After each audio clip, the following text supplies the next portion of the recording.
In a building just across the road from the White House is a small room that will become Lincoln's nerve center in this war.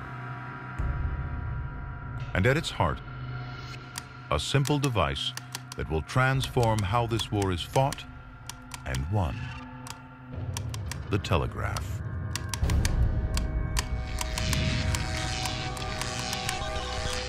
The invention of Morse code in 1844 turns the telegraph into America's first tool of mass communication.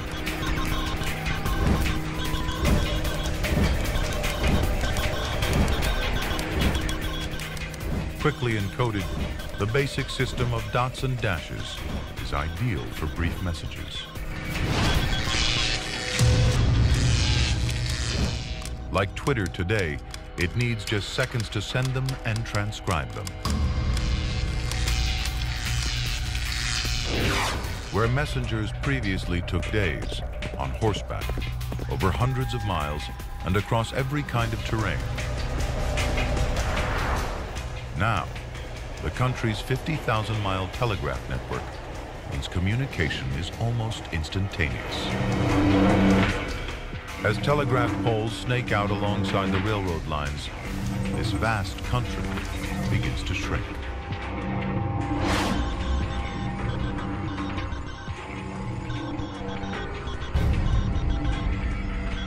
It will transform the nature of this war, as information and decisions can flow backwards and forwards at lightning speed. It became kind of the early version of email. Suddenly it was possible to get a message to somebody from St. Louis, to get a message to New York in a shockingly short amount of time. Lincoln immediately realizes the telegraph's potential as a weapon of war. He insists on the installation of telegraph lines directly into the War Department.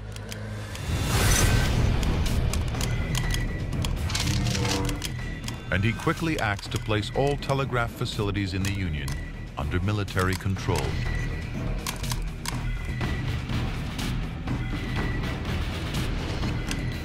The telegraph office becomes the central hub of Lincoln's war operation, his command and control center.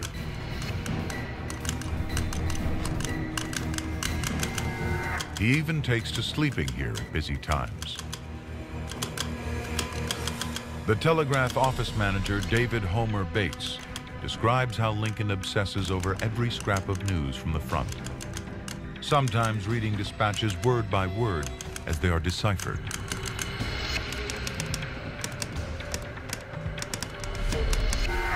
Lincoln's habit was to go immediately to the drawer each time he came into our room and read over the telegrams, beginning at the top until he came to the one he had seen on his previous visit.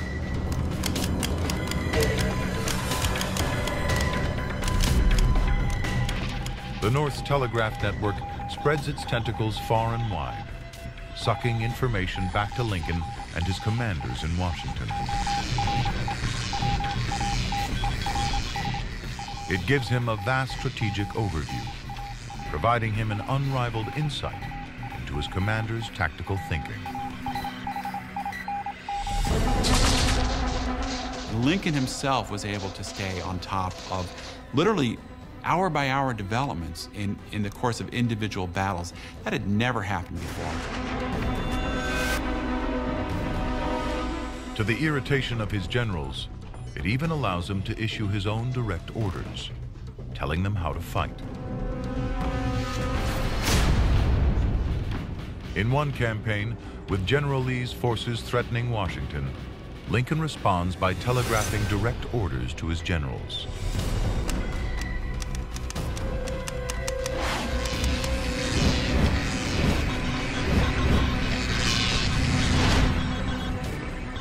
The exposed position of General Banks makes his immediate relief a point of paramount importance.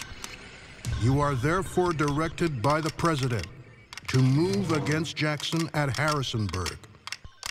This movement must be made immediately. In the course of the war, Lincoln sends almost 1,000 telegrams from this small office.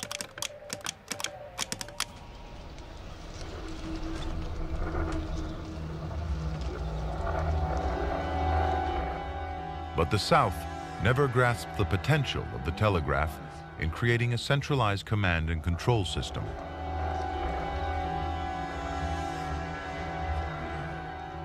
It means Southern generals like Lee must plan their battles without that kind of strategic overview.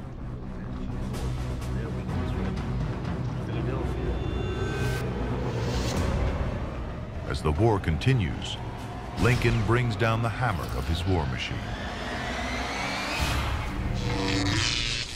Industry, lines of communication and supplies, manpower and firepower are all marshaled to deliver blow after blow to the Confederate Army. But the South, bolstered by the belief in the rightness of its cause, doggedly refuses to give in.